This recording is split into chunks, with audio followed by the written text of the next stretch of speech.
Bienvenidos al canal de YouTube de Ediciones Rodio. Aquí encontrarás vídeos especializados en cada tema.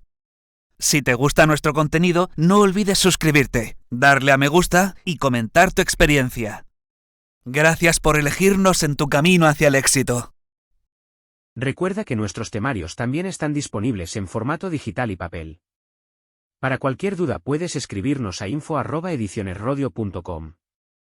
Maestros de audición y lenguaje. Volumen 1. Tema 7. Conceptos básicos sobre la comunicación y el lenguaje. Adquisición y desarrollo de la comunicación y del lenguaje, y su relación con el desarrollo del pensamiento social y afectivo. 1. Introducción. Entendemos por alumnado que presenta necesidades educativas especiales, aquel que requiere, por un periodo de su escolarización o a lo largo de toda ella, determinados apoyos y atenciones educativas específicas derivadas de discapacidad o trastornos graves de conducta. Muchos de estos alumnos y alumnas presentan dificultades en el desarrollo de la competencia comunicativa. Ley Orgánica 3/2020, de 29 de diciembre, por la que se modifica la Ley Orgánica 2/2006, de 3 de mayo, de Educación, establece que la escolarización del alumnado que presenta necesidades educativas especiales se regirá por los principios de normalización e inclusión y asegurará su no discriminación y la igualdad efectiva en el acceso al sistema educativo, siendo la herramienta de acceso para muchos de los alumnos y alumnas con necesidades, la comunicación y el lenguaje. La comunicación es uno de los componentes del desarrollo humano más importante. Está relacionada estrechamente con otras áreas del desarrollo como la cognitiva, el desarrollo social y afectivo, etc. Esta capacidad se desarrolla a través del lenguaje, al que podemos considerar como una de las formas de comunicación más importantes. Los gestos, gritos y llantos son otras formas de comunicación más primitivas, pero igualmente relevantes, en los procesos comunicativos y de desarrollo del lenguaje. El lenguaje como instrumento de pensamiento cobra vital importancia en el desarrollo integral de los alumnos en todos los contextos en los que se desenvuelven.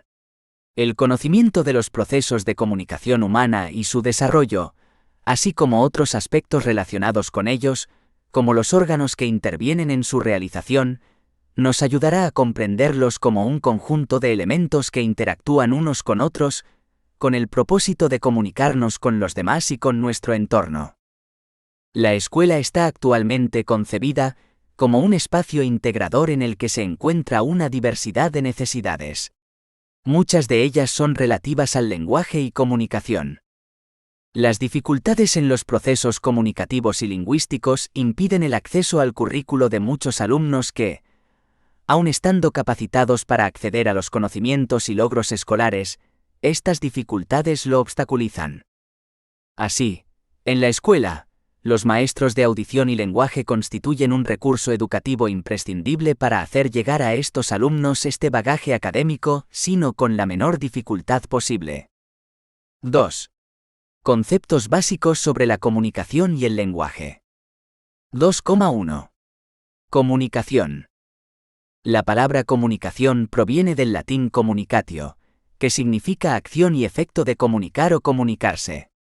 La comunicación es un acto de transmisión y recepción de un mensaje, el cual está elaborado mediante un código común para quien emite y recibe dicho mensaje. Este se transmite por una determinada vía denominada canal. Todo ello se produce en una situación concreta denominada contexto. La comunicación está en la base del comportamiento humano, porque no hay comportamiento más genuinamente humano que el lingüístico.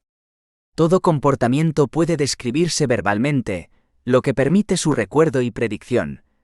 Se puede alterar el comportamiento de otro utilizando como fuerza inductora el lenguaje. El lenguaje es privativo de la especie humana. Pone en contacto cognitivamente la percepción sensorial con los conceptos y abstracciones de la mente. Para que la comunicación se produzca, es necesario que se den las siguientes condiciones.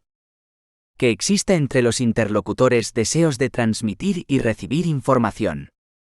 Que el locutor y el interlocutor conozcan el código en que está elaborado el mensaje, ya que esto permite la codificación y decodificación del mismo. Si hay desconocimiento del código por alguno de los interlocutores, no se producirá la comunicación. 2.1.1. Elementos de la comunicación. Los elementos que intervienen en el proceso de comunicación son los siguientes.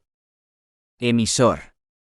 Es el que transmite la información a un individuo, grupo o máquina, realizando la función de codificación de acuerdo con un código determinado. Receptor.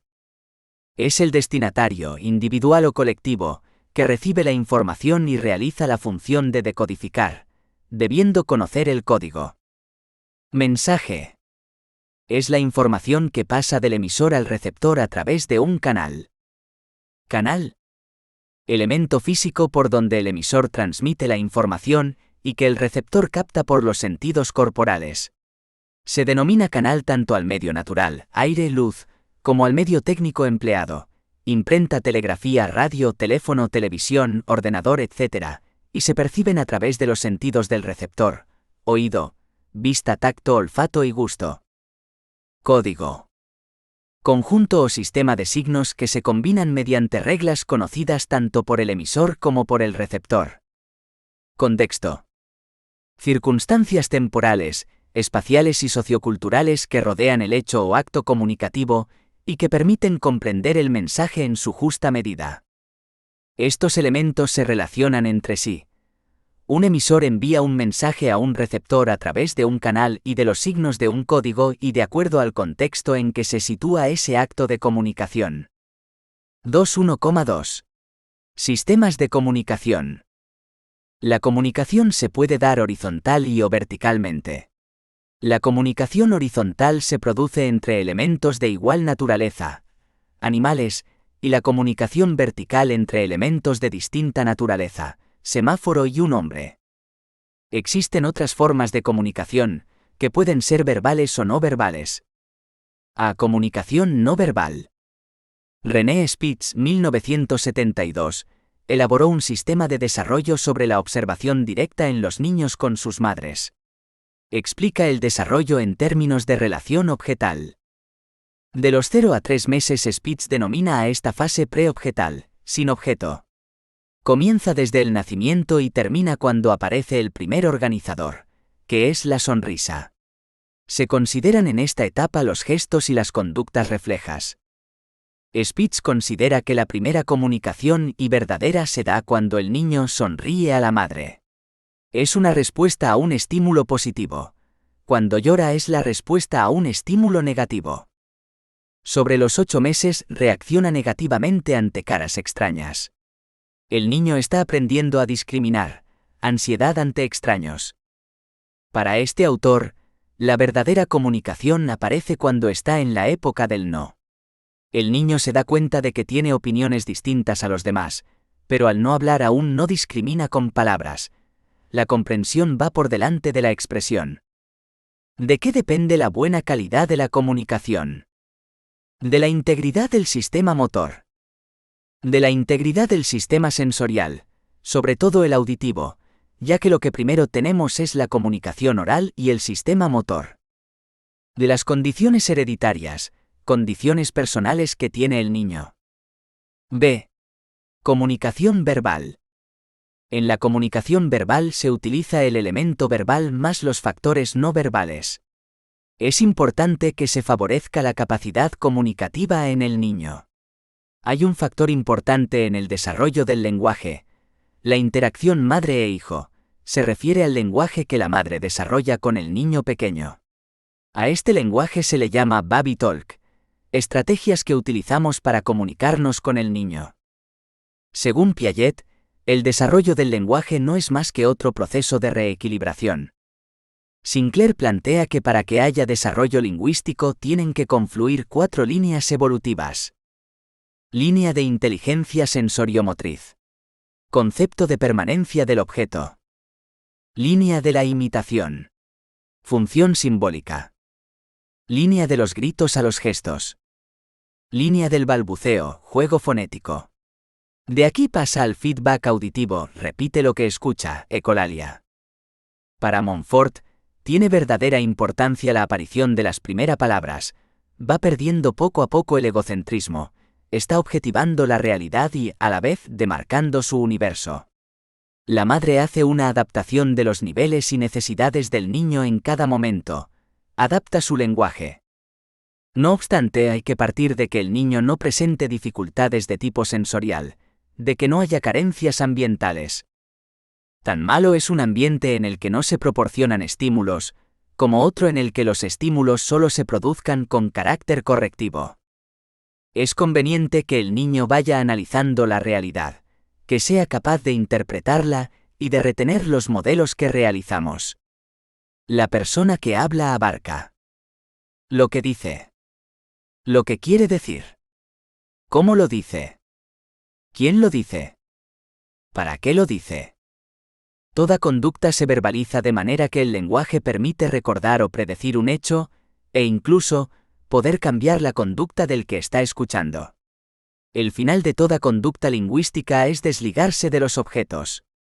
La conducta verbal canaliza la conducta del objeto.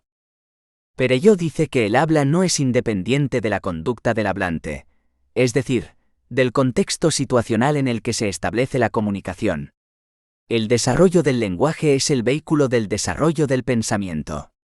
Las palabras significativas son las que permanecen en el niño y son las que le sirven para elaborar el habla, concretización de la lengua.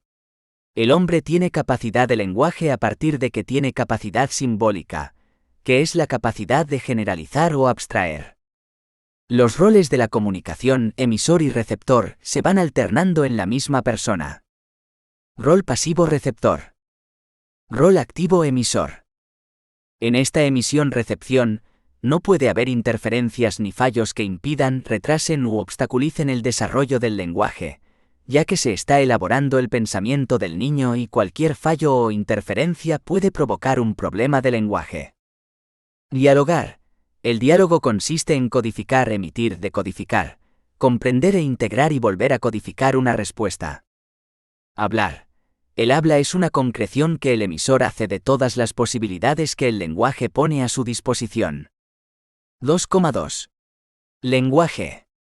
Entre las distintas consideraciones del término lenguaje, escogemos la de Rondal, 1981, por parecernos la más clara.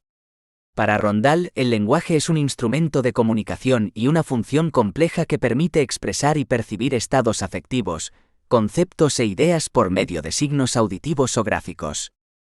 El lenguaje tiene distintas manifestaciones en las diversas comunidades y se denominan lenguas: castellana, inglesa, sueca.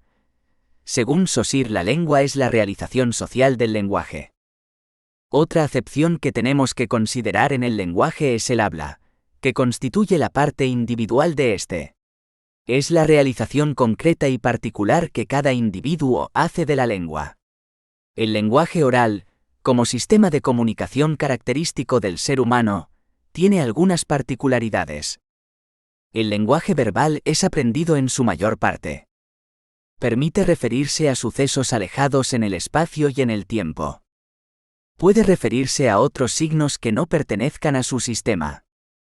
2.2,1. Componentes del lenguaje. Los componentes del lenguaje verbal son varios y están estructurados y agrupados según unas reglas. Los fonemas o elementos sonoros, los cuales se agrupan formando sílabas que a su vez forman las palabras. Componente léxico-morfológico, son signos lingüísticos que se distinguen en lexemas y morfemas. Componente sintáctico, las combinaciones de palabras forman oraciones. Componente semántico, se refiere al significado de las palabras y sus variaciones. Componente pragmático, es la adaptación de la comunicación oral a las circunstancias ambientales y sociales. 2.2,2. Funciones del lenguaje.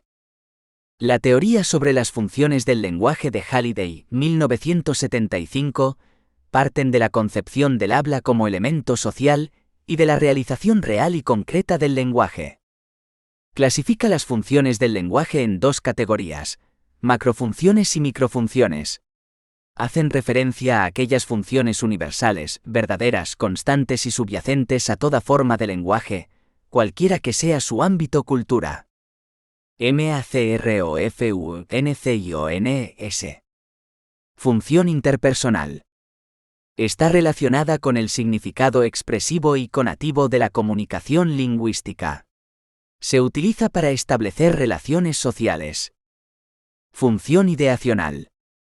Corresponde al significado proposicional o lógico, dado el contexto lingüístico del mismo, es decir, con el significado literal. Se utiliza para expresar contenidos producto de la experiencia y de la visión del mundo. Función textual.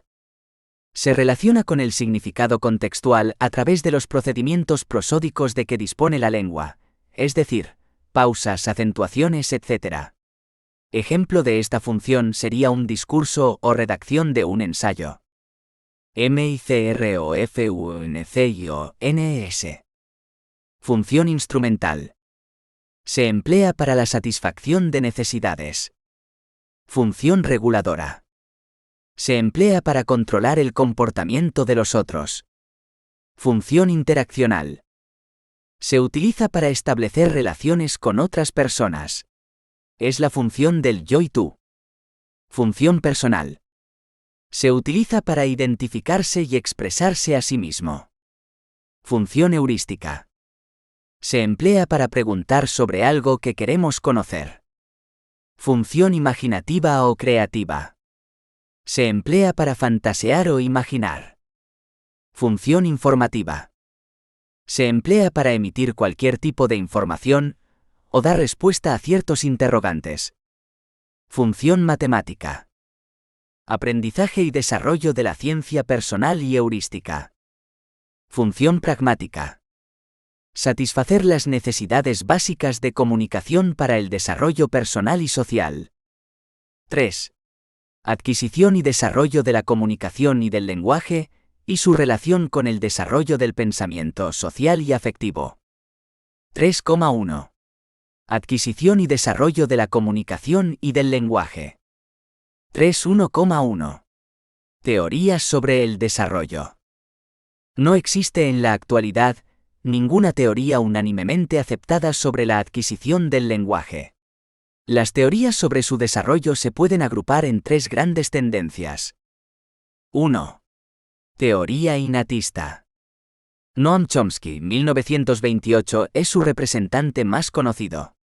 Este autor, creador de la lingüística generativo-transformatoria, defiende la teoría de que el ambiente solo juega un papel de desencadenador de estructuras lingüísticas ya inscritas en el organismo del niño. El niño posee esa capacidad innata para la adquisición del lenguaje.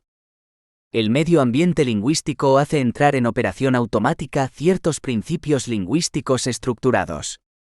El modelo hipotético utilizado para explicar esta teoría es el MAL, mecanismos de adquisición del lenguaje. Los innatistas estiman, pues, que el aprendizaje de la lengua materna no sería posible sin la existencia de una capacidad innata previa. Esta teoría pone de manifiesto la variabilidad creativa del hablante por encima de los hábitos adquiridos, ya que el niño puede enunciar o comprender frases que previamente no le han sido enseñadas. Bajo el punto de vista didáctico, esta teoría muestra que el niño puede adoptar ante el lenguaje una actitud inteligente, creativa y deductiva, y no de mero imitador pasivo. Otra consecuencia que no se deriva de esta teoría es que la adquisición y aprendizaje del lenguaje es una cuestión de maduración de la gramática interna del alumno, que la enseñanza escolar ha de propiciar, organizando en torno al niño o al grupo un clima permanente de incitación y estímulo que exija una actividad lingüística allí donde de forma natural, el niño la emplea y recrea. 2. Teoría constructivista. Según la escuela piagetiana, el lenguaje resulta de una acción constructiva del sujeto. Para Piaget, existe un paralelismo entre las actividades de manipulación y las actividades del lenguaje. Afirma que el lenguaje debe ser considerado dentro del desarrollo cognitivo del niño como un todo. Para él, hablar y comprender el lenguaje, así como separar y ordenar los objetos, son dos actos de naturaleza cognitiva. En el lenguaje, los objetos son reemplazados por palabras y los movimientos por evocaciones, pero se trata siempre de actos mentales. Las estructuras lingüísticas emergen o aparecen cuando las demás precondiciones cognitivas y psicológicas son las apropiadas. La aparición de las primeras palabras corresponde a una traducción de los esquemas sensoriomotrices, en el momento en que se ha generalizado lo suficiente como para aplicarse a numerosos objetos y situaciones. Se puede verificar un cierto paralelismo entre las estructuras gramaticales y las estructuras de actividad del niño. Así, para que éste posea una estructura lingüística comparativa, es preciso que haya alcanzado la noción cuantificadora comparativa. Las categorías se manifiestan a partir del momento en que el niño puede ejercer acciones específicas sobre ciertos objetos y proceder a clasificaciones rudimentarias. Las transformaciones existen igualmente en la medida que el niño es capaz de utilizar diversas acciones para lograr un mismo fin. Bajo la visión didáctica, esta teoría advierte sobre el vicio del verbalismo a lo que, según Piaget, los niños son muy proclives. Esta propensión es consecuencia del egocentrismo, que les empuja a huir del análisis y a satisfacerse con esquemas de conjuntos individuales y arbitrarios. Existe un peligro potencial de debilitar la curiosidad intelectual y su vigor cuando se le impone al niño un lenguaje verbal ya hecho. Cuando los sistemas lingüísticos se imponen como entrenamiento verbal precoz, en una edad donde el lenguaje está muy por debajo de la capacidad disponible del pensamiento operativo, se puede causar un grave daño. Las actividades motrices y de manipulación del niño enriquecen el lenguaje, por lo cual, al favorecer las actividades con los objetos, estamos contribuyendo al desarrollo verbal. A su vez, el lenguaje permitirá extender las posibilidades de manipulación y conocimiento de los objetos. Se ha demostrado que los niños que han tenido diversas experiencias con los objetos y se les ha explicado cómo usarlos, aprendieron los nombres de los objetos con mayor rapidez que los que no habían pasado por esas experiencias. 3. Teorías ambientalistas. La tendencia que tiene en cuenta la comunicación y la acción del entorno sobre el desarrollo del lenguaje infantil, Vygotsky, Skinner y otros. Para Vygotsky, 1934, la relación entre pensamiento y palabra es un proceso viviente. El pensamiento nace a través de la palabra. Una palabra sin pensamiento es una cosa muerta, y un pensamiento desprovisto de palabra permanece en la sombra. La acción del entorno es la que explica los distintos niveles del lenguaje, según los ambientes socioculturales con los que se interrelacionen. Hay corrientes psicológicas que opinan que el refuerzo y la imitación pueden explicar toda la adquisición del lenguaje. Es evidente que el reforzamiento y la imitación ayudan en la producción del lenguaje infantil. Por ejemplo, cuando un niño imita algo que su madre ha dicho, de ordinario ésta sonríe aprobatoriamente, acaricia al niño o emite palabras cariñosas. De esta manera refuerza el sonido emitido por el niño. El juego imitativo toma un nuevo aspecto a partir de los 3 o 4 años, mediante la técnica de la expansión. La madre o los adultos más cercanos recogen lo dicho por el niño y lo repiten no como el niño lo formuló, sino perfeccionando la expresión y contribuyendo así a perfeccionarla en el niño. Es evidente que no toda adquisición lingüística de los niños se puede explicar por imitación y reforzamiento, pero no es menos cierto que la acción del entorno sobre el lenguaje ha preocupado incluso al propio Chomsky, que, en su obra Le langage y la pense, 1968, afirma que hay que estudiar con detalle el carácter real de la estimulación y de la interacción organismo-entorno que hace funcionar los mecanismos cognitivos innatos. La didáctica ha de tener presente la discordancia que se produce entre el nivel y modelo lingüístico que el niño lleva a la escuela, proveniente de su medio social, y el lenguaje que la escuela propone. 3.1,2. Etapas evolutivas. Aunque el desarrollo del lenguaje no se produce exactamente igual y al mismo ritmo en todos los niños, sí se puede afirmar, sin ánimo de precisión temporal, una serie de etapas o periodos con bastante similitud de un niño a otro y de una cultura a otra.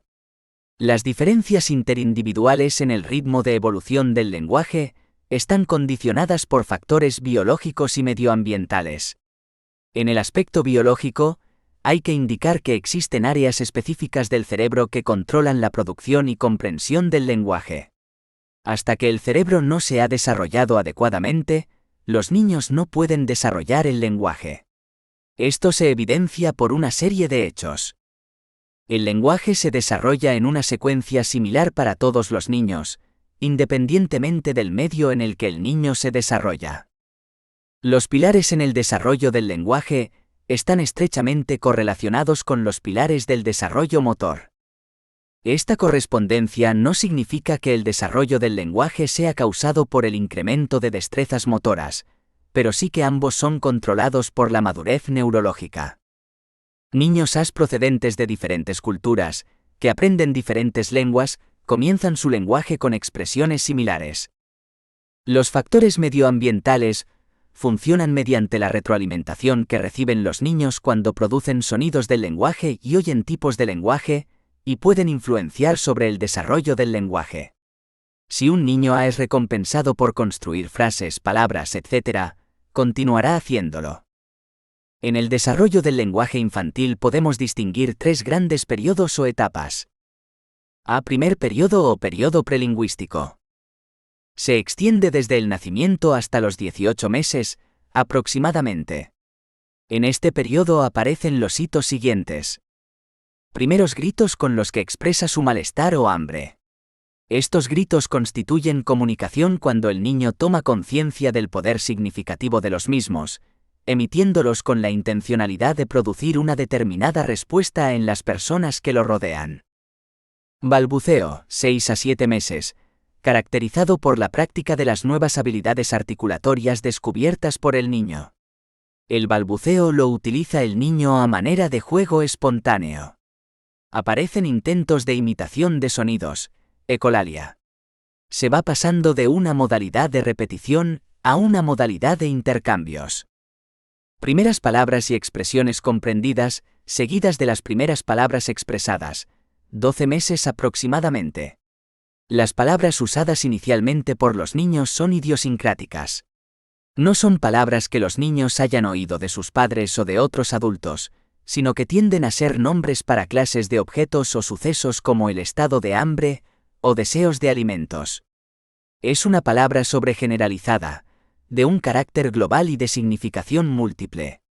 El número de palabras significativas adquiridas por los niños pueden llegar a 250 o 300 en su segundo año de vida. Aparición de la primera frase, 18 meses. Aparecen dos palabras juntas para comunicar una idea. Es una especie de lenguaje telegráfico que elimina las palabras que juegan un papel menos importante en el mensaje, utilizando solo las palabras que tienen mayor calidad de información acerca de la idea que se pretende expresar. En la producción de estas frases se da una estructura gramatical que contiene dos clases de palabras clave fundamentales y palabras abiertas rotativas. Las palabras clave son un grupo pequeño de palabras del vocabulario del niño usadas al comienzo o al final de dos palabras, pero no en ambas posiciones. Las palabras abiertas pueden ser usadas en cualquier posición de una emisión de dos palabras. Segundo periodo. Abarcaría desde los 18 meses hasta los 3 años aproximadamente. El niño de 2 años y medio ha desarrollado la habilidad para discriminar y usar todos los sonidos de las vocales en su lenguaje. Sin embargo, su aprendizaje consonántico es más restringido por su mayor complejidad motora. Desarrollo progresivo y rápido de su léxico. Su comprensión excede en gran manera a la producción de su lenguaje. Entre los 24 y los 30 meses, los niños utilizan, según Button 1976, un 50% de nombres, un 20% de verbos y un 70% de adjetivos. Desarrollo del sintagma nominal y del sintagma verbal, aprendizaje de juegos verbales y pequeñas canciones. Aparece el uso de las flexiones. Sus emisiones durante este periodo se clasifican en referentes locales, et-oto. Referentes temporales, ahora. Referentes objetales. Objetos familiares al niño, actividades, partes del cuerpo, personas, animales, etc. Referentes de pertenencias, es mío. Referentes situacionales. Referentes de relación, voy, adiós, ta luego, de interrogación y negación. Tercer periodo del lenguaje propiamente dicho. A partir de los 3 años, el lenguaje infantil, debido al enriquecimiento rápido que experimenta, se aproxima al del adulto, adoptando el vocabulario de éste y sus estructuras lingüísticas.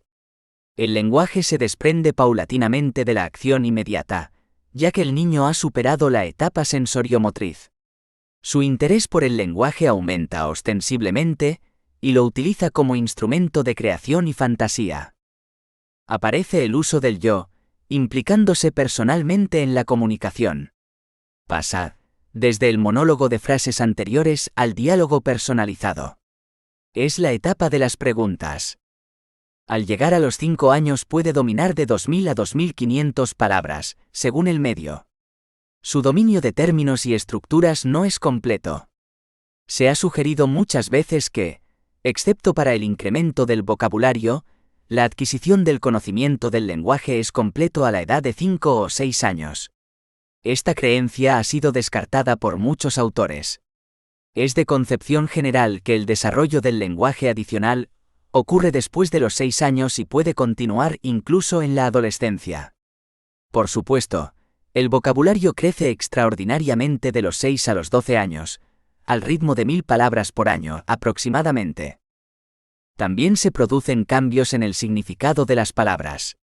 La misma palabra tiene, con frecuencia, un significado diferente al que tenía a los 8 y 12 años.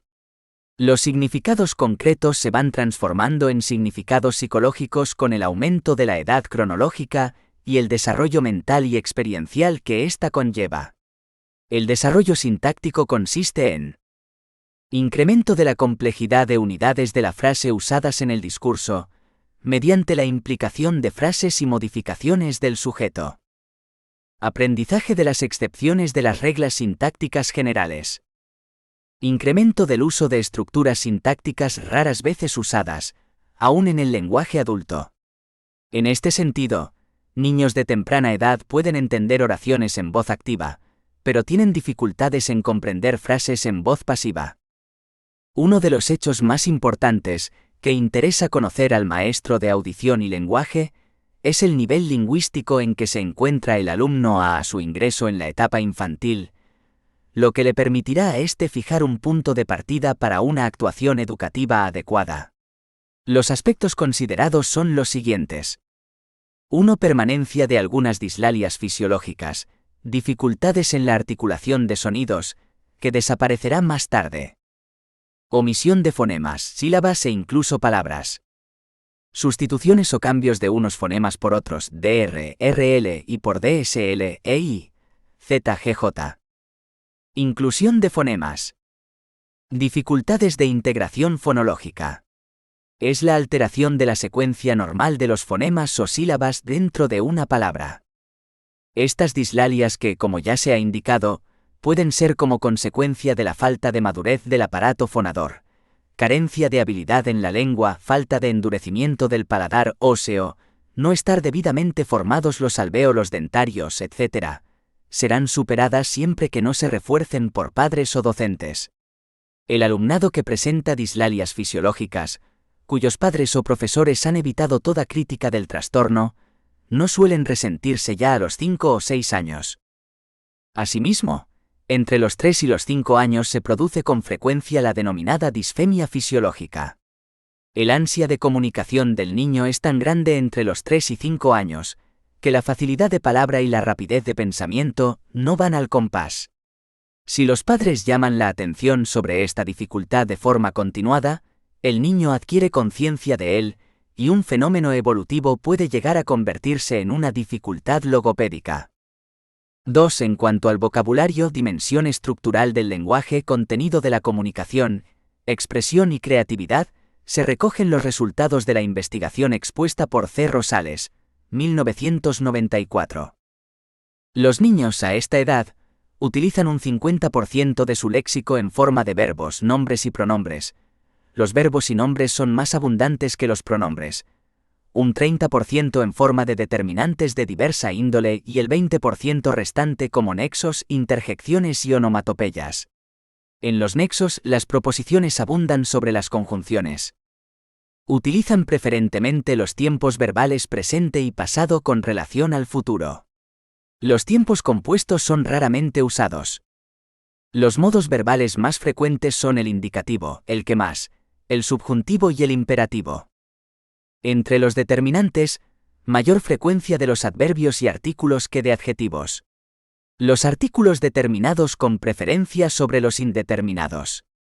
Entre los adjetivos, predominan los calificativos referidos a cualidades sensoriales. Utilizan la concordancia correcta entre género y número, presentando dificultades entre número y persona. Predominio de las oraciones funcionales incompletas y las proposiciones simples.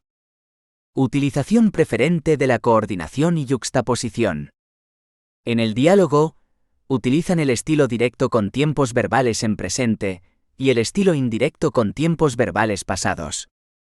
En los contenidos de los temas elegidos espontáneamente por los niños predominan vida familiar, el entorno inmediato del niño, la escuela, el juego y los juguetes, cuentos, canciones, etc. Se aprecia asimismo una gran influencia de la televisión. Predominio de las funciones expresivas y creativas, que se manifiesta a través de una serie de recursos, como las onomatopeyas, la entonación y la creación de palabras. 3 contextos de adquisición, familiar y educativo, importancia de la interacción. Desde el momento del nacimiento del hijo, la madre o su sustituto, mantiene un diálogo gestual continuo con él.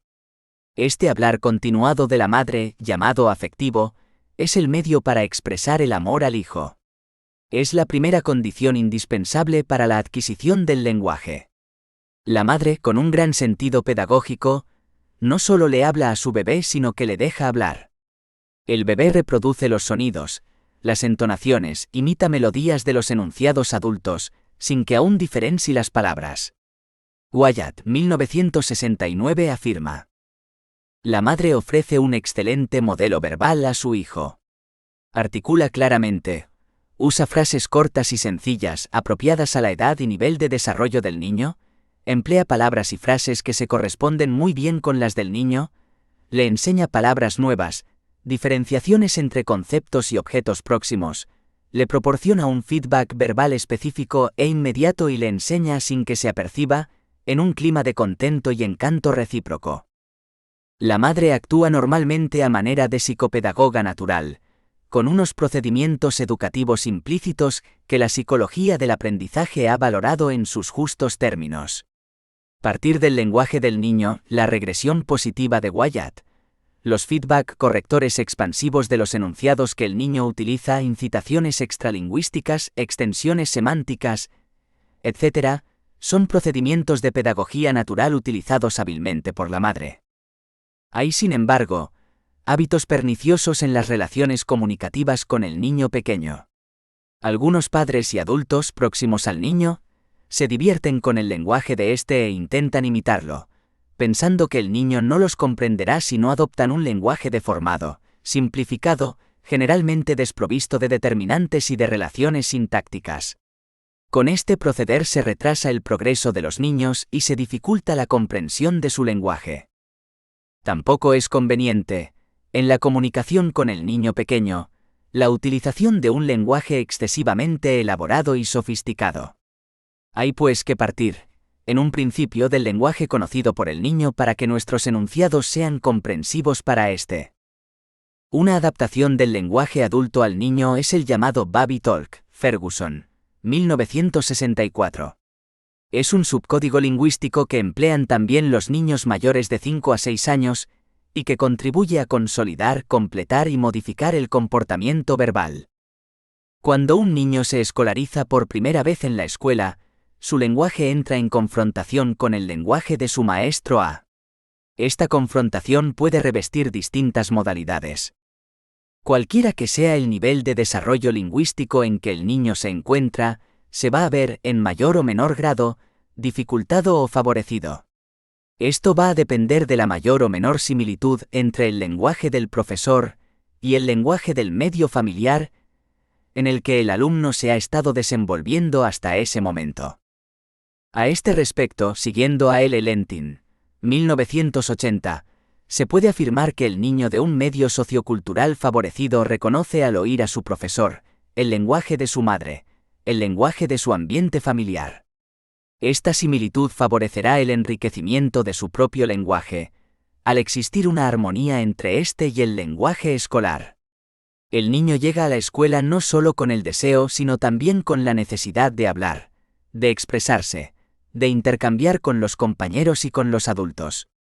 Los niños provenientes de este ambiente tienen un apetito de lenguaje que les facilita responder al menor estímulo o incitación. La escuela constituirá, pues, un lugar privilegiado para la germinación y el crecimiento óptimo del lenguaje en estos niños favorecidos por su ambiente natural, quienes, hay que hacer constar, forman apenas una pequeña porción de la población escolar de nuestro país. A. El profesor debe tomar conciencia de la cultura sociolingüística que el alumno trae a la escuela. Debe partir en su actuación psicopedagógica del caudal que el niño posee. B. Las experiencias del niño deben estar integradas en las situaciones de aprendizaje que se generen en el aula. La experiencia directa constituye la principal fuente del desarrollo del lenguaje y los conceptos. De los objetos, de su experiencia sensible y vivida, va sacando el niño significados y conceptos claros, a medida que va sintiendo la relación entre los símbolos verbales y esa experiencia. C. Crear situaciones de lenguaje para cada niño individualmente considerado. Organizar grupos y mezclar alumnos que provengan de distintos medios socioculturales. Tener asimismo en cuenta para la programación sistemática del lenguaje, las secuencias naturales de las adquisiciones lingüísticas, el esbozo general de su desarrollo. D. Propiciar el habla de cada alumno a fin de permitirle que cree su lenguaje. E. Exploración mediante el lenguaje de todas las situaciones vitales, ya que el idioma infantil se desarrolla solo hablando en situaciones vitales. Ni los libros ni las imágenes pueden reemplazar a las ocasiones de expresarse verbalmente. En ellas aprenden los niños por sí mismos a hablar. El idioma es un acontecimiento vivo. Se le debe dar ocasión al alumno de examinar y manipular objetos directos y de hablar de ellos. F. Cultivo de la actividad verbal en sí y por sí misma. Juegos verbales, juegos semánticos y juegos sintácticos. 3,2. Relación con el desarrollo del pensamiento. Durante mucho tiempo, no se consideró importante en psicología el papel que juega el lenguaje en la formación de los procesos mentales del niño. El behaviorismo es una teoría psicológica moderna según la cual solo la conducta exterior o comportamiento, behavior, y el método extrospectivo son válidos científicamente en psicología, excluyendo por subjetivo y no comprobable a la introspección o descripción de los fenómenos anímicos propios. Muchos autores behavioristas, Thorndike y Watson, pensaban que todas las formas complejas de la actividad del niño pueden reducirse a una combinación de hábitos, y consideran al propio lenguaje como un aspecto de los hábitos motores sin ningún lugar especial en la conducta del niño. Se ha producido un largo debate sobre la medida en que el lenguaje es innato y sobre los mecanismos por los que los niños pequeños extraen las reglas lingüísticas a partir de las conversaciones que oyen a su alrededor. Los defensores del punto de vista naturista sobre el origen del lenguaje, Chomsky, afirman que el hombre está equipado de forma innata con categorías gramaticales. La adquisición del lenguaje depende de la entrada de una cantidad considerable de información semántica y lingüística, adaptada a las capacidades cognitivas del niño. A pesar de su exposición repetida del lenguaje, los niños tardan más de un año en dominar locuciones inteligibles de una palabra, con que representar los acontecimientos que han experimentado una y otra vez. Todo ello no quiere decir que el niño no esté desarrollado neurológicamente para adquirir el lenguaje, ya que es capaz de dominar elementos del léxico y pequeños discursos en los que intervienen varias palabras, en etapas muy tempranas de su vida, si se le proporciona la estimulación enriquecida adecuada que coincida con su nivel cognitivo. Aunque la tasa de adquisición del lenguaje aumenta con la experiencia, durante algún tiempo el habla del niño continúa siendo incompleta, mal formada y semigramatical. El lenguaje es el producto de múltiples determinantes que actúan a través de diversos procesos mediadores. Jerome Brunner, 1983, desestimó tanto la imitación como lo innato, manteniendo que el lenguaje se va adquiriendo en un diálogo de acción. Mediante este diálogo de acción, el niño y el adulto abordan conjuntamente la acción acompañada del lenguaje. Sobre las relaciones entre el desarrollo del lenguaje y el desarrollo del pensamiento, ha habido distintas teorías. Teorías cognitivas, que han defendido la prioridad del pensamiento sobre el lenguaje. Teorías lingüísticas, que defienden la dependencia del pensamiento respecto al lenguaje. Teorías interactivas, que defienden los procesos de interrelación entre los dos procesos. Y sobre la adquisición del lenguaje, las teorías que se han enfrentado siempre han sido la innatista, Chomsky, y la teoría de la adquisición del lenguaje a partir de procesos de imitación del habla adulta. Para que se produzca lenguaje se necesitará el desarrollo de mecanismos de organización cognitivo, también sistemas de acción e interacción sobre la realidad socioafectiva que rodea al niño. De todas las funciones que presenta el lenguaje, metalingüística, poética, las dos más interesantes para nuestro estudio son la función representativa y la comunicativa. Al rememorar la historia de las ideas sobre el problema de las relaciones entre el lenguaje y el pensamiento, vemos que solo en la época moderna ha logrado imponerse poco a poco la constatación de una relativa independencia de uno con respecto al otro. En el estudio sobre la relación entre pensamiento y lenguaje, no podemos olvidar que el lenguaje está relacionado con otros aspectos del desarrollo: motor, neurológico, auditivo, afectivo, social. El desarrollo del lenguaje es solo un aspecto más del desarrollo global del individuo. Pero, ¿cómo va adquiriendo el niño sus competencias lingüísticas en esa adquisición y ese desarrollo del lenguaje? Según la teoría universalista de Jacobson, existen dos etapas en la adquisición del sistema fonológico del niño. El orden de adquisición de los fonemas se basa en dos leyes: la ley del contraste mínimo y la ley de solidaridad irreversible. Ley de contraste mínimo. Se adquieren primero los fonemas de menor dificultad articulatoria, de mayor frecuencia y mediante oposición de rasgos pertinentes. La ley de solidaridad irreversible. La existencia de un valor secundario no puede generarse sin la de un cierto valor primario. El niño debe realizar una adaptación progresiva de su aptitud para realizar sonidos cada vez más opuestos. Esto es importante saberlo, porque en el proceso de reeducación se tiene que producir una secuenciación en la adquisición de los fonemas. Hacia los 5 años se extenderá aproximadamente la adquisición fonológica, aunque algunas consonantes no se articularán correctamente hasta los 6 a 7 años. Existen diferentes opiniones. En cuanto a la adquisición semántica, parece que se realiza a través de las adaptaciones que el niño hace en su mundo a nivel de representación, y también se realiza a través de la comunicación que establece con el mundo. El niño realiza esto en unas etapas a través de las cuales su percepción de la realidad va cambiando, gracias a su desarrollo cognitivo, a sus experiencias y a los modelos transmitidos socialmente. El acercamiento entre el lenguaje infantil y del adulto es un proceso lento y progresivo. Según Slovin, 1895, las estructuras básicas de la adquisición semántica del lenguaje quedan adquiridas entre los 6 a 7 años. En este desarrollo, el niño comete algunos errores característicos de la edad. Sobreextensión sobre generalización. Por ejemplo, el guau guau se refiere a todos los perros. Neologismos, inventa palabras. Uso parcial del significado del término. Coche equivale a SEAT 127. En la adquisición morfosintáctica podemos establecer dos mecanismos diferentes. Imitación, papel del adulto. Extensión analógica. Gradualmente, se irá adaptando a las reglas y conseguirá un sistema lingüístico propio. Así, el niño irá estructurando su realidad a través de los mecanismos de representación que posea en cada momento. La elaboración de la sintaxis es progresiva, existiendo un orden en su adquisición ligada a la evolución del pensamiento. 3.2.1. Diferentes modelos teóricos. Será en psicología donde se estudien, con más interés que en otras ciencias, las relaciones que pueden existir entre el lenguaje y el pensamiento.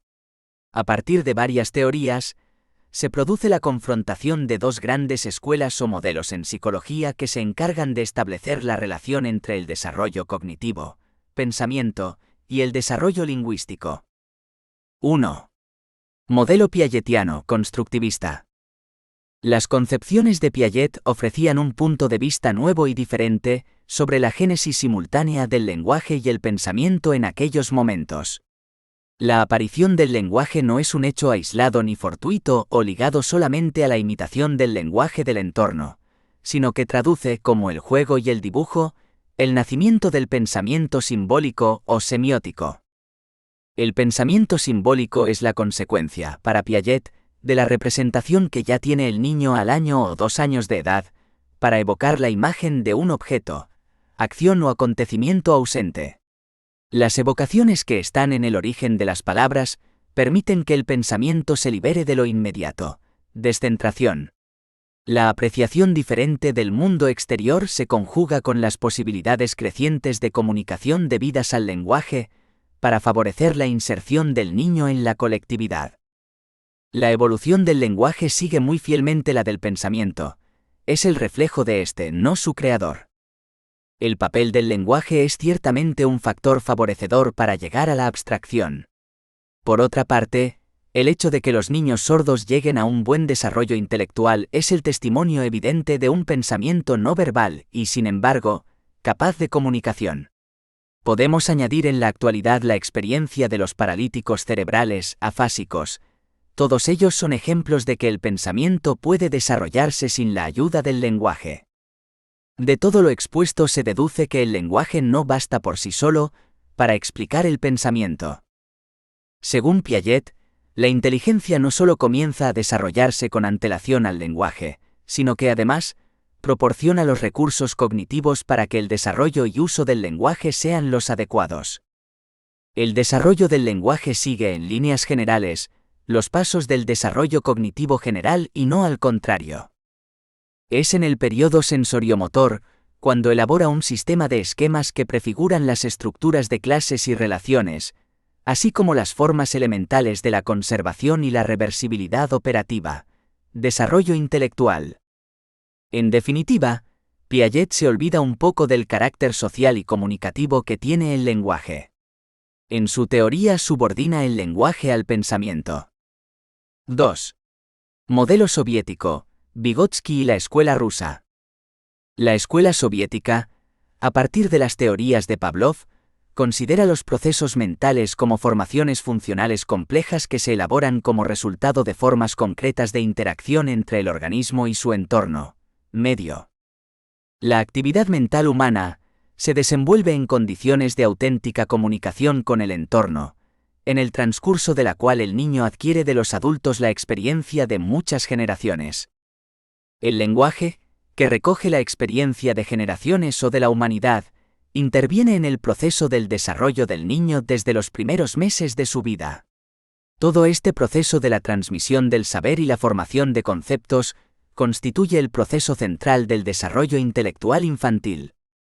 De ahí que el estudio de los procesos mentales infantiles, como producto de la intercomunicación del niño con su entorno, y la adaptación de experiencias comunes transmitidas por la palabra, hayan pasado a ser los principios de la psicología soviética más importantes de un sistema lingüístico que supone la reorganización de todos los procesos mentales del niño. La palabra pasa a ser así un factor excepcional que da forma a la actividad mental, creando nuevas formas de atención, memoria, imaginación, pensamiento y acción. La palabra, conectada con la percepción directa del objeto, aísla sus rasgos esenciales. Conecta un complejo sistema de conexiones en la corteza cerebral del niño, y se convierte en una poderosísima herramienta que introduce formas de análisis y síntesis en la percepción directa del niño, formando su conciencia. Pero la palabra no solo reorganiza la percepción, sino que se convierte en una autorreguladora de la conducta. Los psicólogos soviéticos hacen un estudio del desarrollo mental, conectándolo íntimamente con el desarrollo del lenguaje. L.S. Vygotsky fue uno de los primeros en exponer la opinión de que el lenguaje juega un papel decisivo en la formación de los procesos mentales, y que el método básico de analizar el desarrollo de las funciones psicológicas superiores es investigar la reorganización de los procesos mentales que tienen lugar bajo la influencia del lenguaje, procesos de formación de la atención activa, procesos de desarrollo de la memoria. Vygotsky llega a la conclusión fundamental de que el desarrollo mental humano tiene su origen en la comunicación verbal entre el niño y el adulto, y de que una función que está al principio dividida entre dos, pasa después a ser el medio por el que se organiza la conducta personal del niño. Intentó demostrar que el lenguaje interviene como mediador en la conducta a través de la movilización de conexiones verbales que ayudan a resolver un problema difícil. Sus observaciones mostraron que el niño habla primero en voz alta para sí mismo, pero que su habla se debilita poco a poco, se convierte en un susurro y termina, por último, en habla interna. Piaget, lenguaje egocéntrico.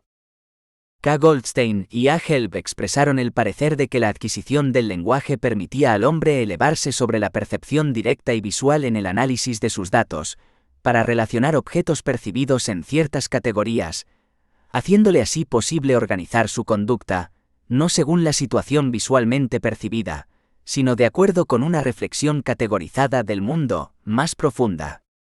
Esta complicada estructura de conducta abstracta o categorizada, que es un rasgo humano característico, se hace añicos en caso de desórdenes verbales especiales, afasia, que surgen como resultado de alteraciones en el normal funcionamiento del córtex. Relacionaron así esta alteración del habla de una conducta más primitiva y concreta. Las investigaciones realizadas por los psicólogos soviéticos y en todas partes han mostrado los cambios que se producen en los procesos perceptivos de los sordomudos a causa de su habla subdesarrollada. Al quedar excluido de la comunicación verbal por su carencia auditiva, deja de poseer todas esas formas de reflexión de la realidad que se producen gracias al lenguaje verbal.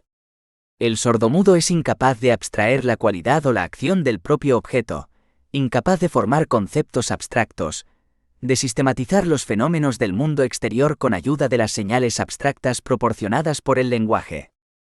Vygotsky y otros muestran el enorme esfuerzo que hay que realizar para compensar, mediante la enseñanza continuada del lenguaje verbal, estos serios déficits en los procesos psicológicos complejos.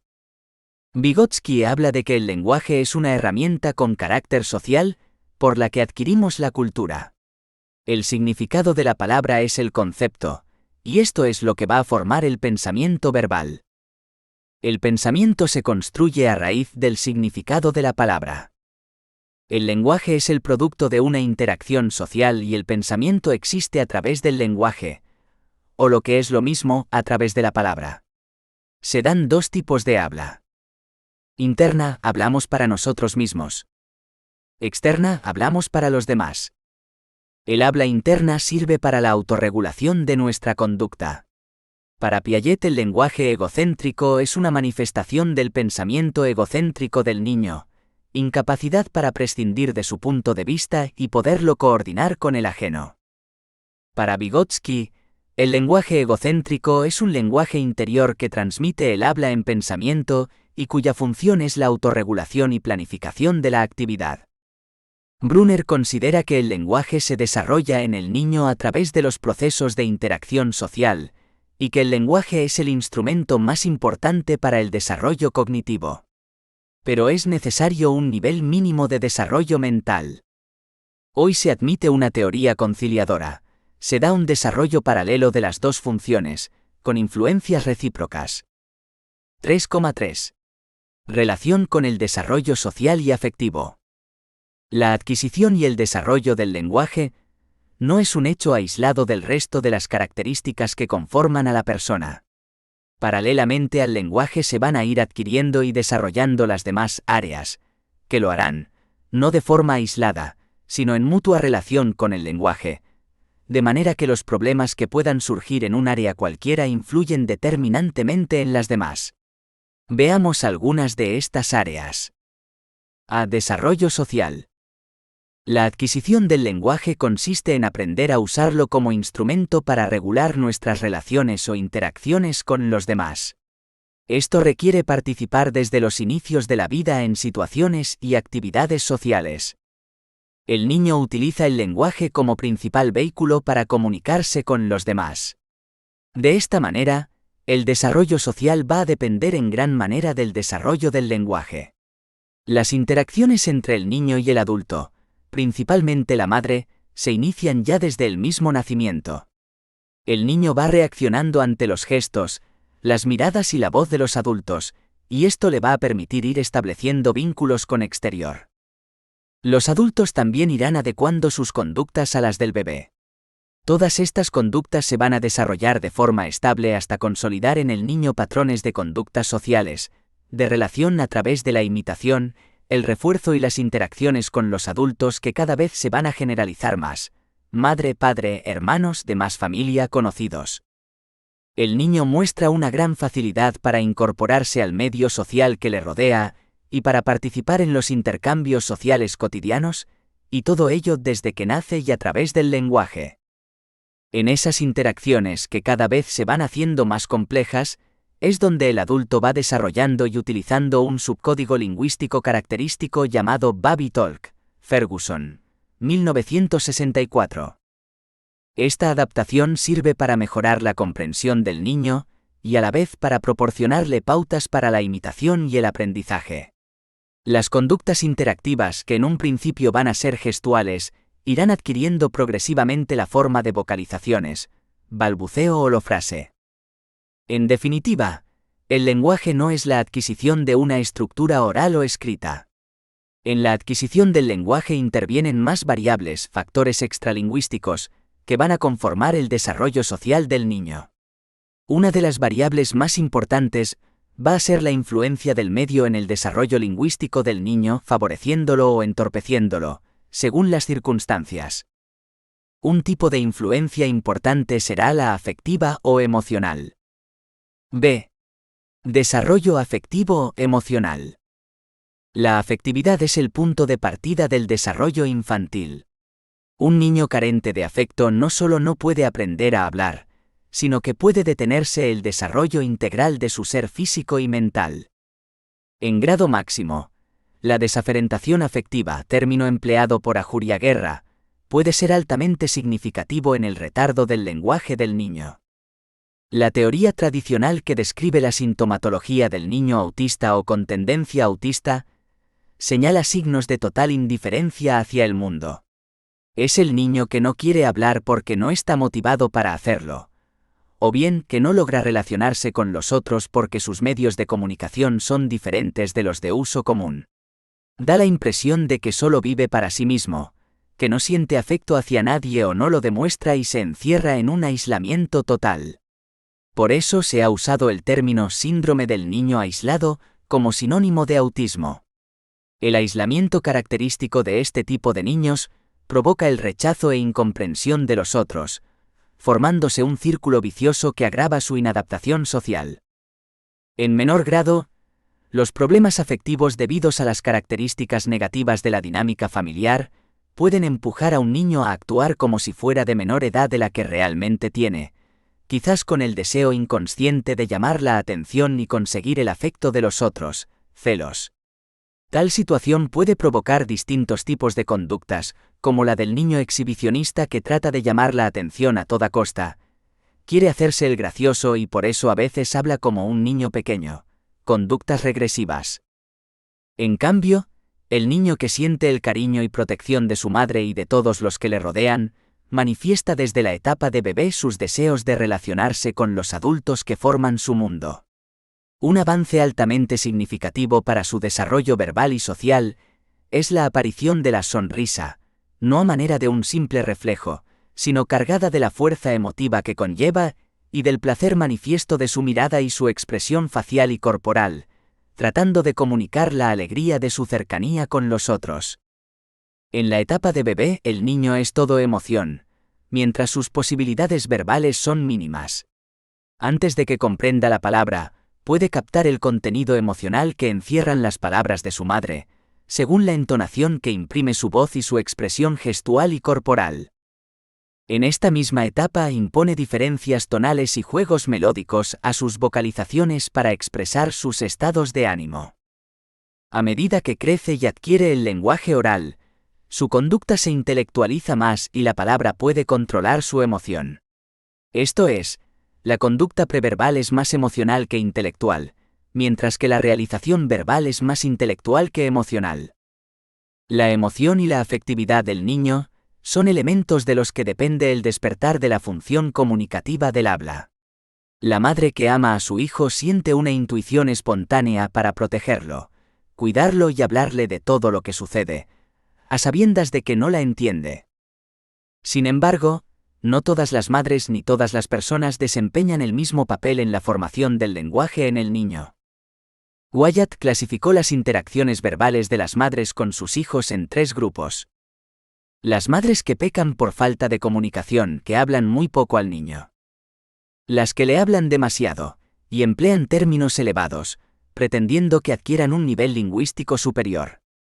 Esto puede producir un bloqueo en la comunicación y en la comprensión oral del niño.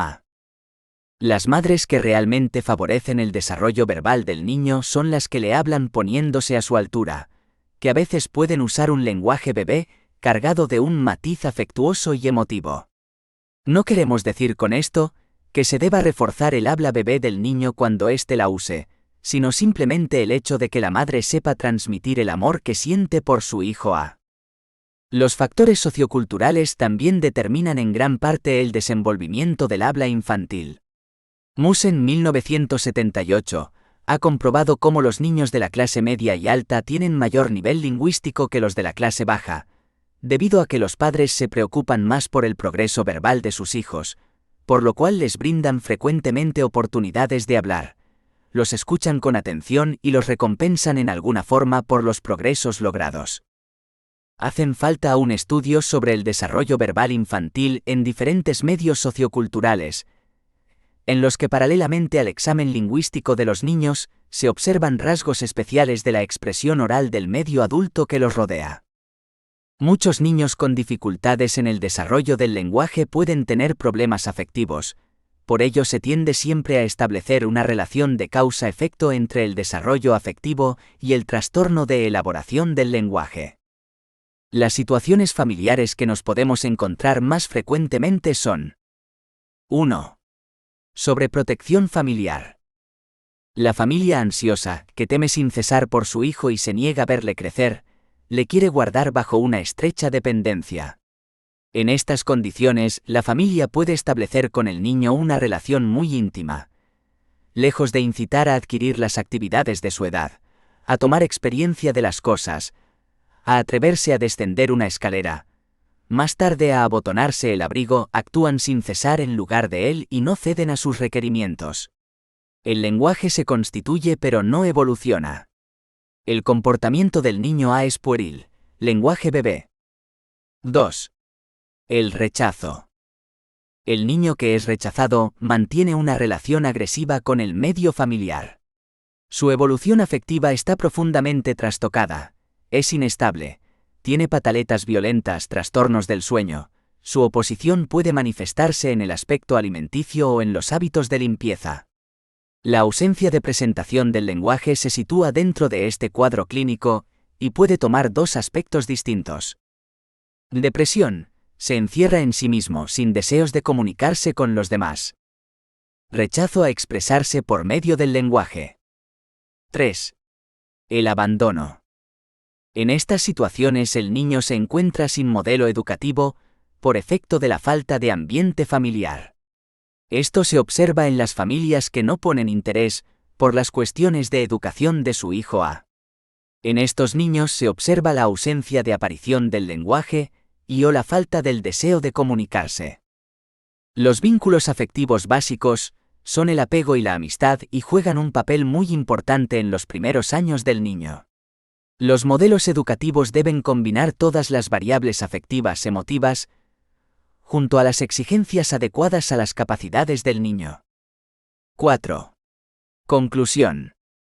El maestro de audición y lenguaje debe conocer todo lo relacionado con la comunicación y el lenguaje, cómo se adquiere y las dificultades que pueden presentarse en su desarrollo. En este tema se abordan ambos conceptos, los elementos que los componen, los sistemas de comunicación o las funciones del lenguaje. La adquisición y desarrollo de la comunicación se relaciona con el desarrollo del pensamiento y el desarrollo social y afectivo. Hemos analizado las diferentes teorías que hablan al respecto, priorizando en cada caso el lenguaje o el pensamiento. Las teorías que vienen a resaltar la interdependencia de ambos desarrollos son, en tal caso, las que concilian ambas posturas. Se consideran de forma particular las dificultades asociadas al bilingüismo, a las condiciones sociales desfavorecidas, así como las implicaciones de la intervención logopédica en la orientación familiar. Como se puede apreciar, este es un tema de vital importancia para nuestra práctica diaria, ya que supone las bases de nuestro trabajo. Conocer y dominar los procesos implicados en el desarrollo del lenguaje implica poder identificar e intervenir los aspectos que específicamente se encuentran afectados o en los que el alumnado presenta dificultad. Con ello, centramos nuestros esfuerzos en lo verdaderamente importante, en las posibilidades educativas y de desarrollo de los niños que atendemos. Vygotsky.